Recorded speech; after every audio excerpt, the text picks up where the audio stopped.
Guys, ito yung usong-usong game ngayon na Crazy Bird. Ayan, meron na akong 97 na level. Kasi tinaray ko muna siya kung okay. Ito ay pwedeng i-withdraw by Lazada and GCash. Yan lang yung gagawin natin guys. Mag-jump-jump dyan.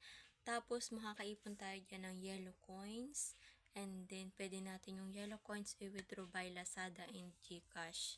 Yun, finish na. Kadyo-jump. Tapos, pag i-receive natin yung coins, kailangan natin manood ng ads kasi siguro gano'n naman lahat ng game. Kailangan nating manood ng ads. Pero skip na natin yun. Ayan guys, yung sinasabi ko, yellow coins, meron na tayong 7 pesos. At yung isa naman guys ay green. Ayan, yung green naman ay 700 yung pwede mong ma-withdraw by GCash and Lazada. Ganyan lang yung gagawin natin guys dito sa Crazy Bird. Ayan, pag mag-invite tayo ng friend, meron din tayong points. And then, pag natapos natin yung mga tasks,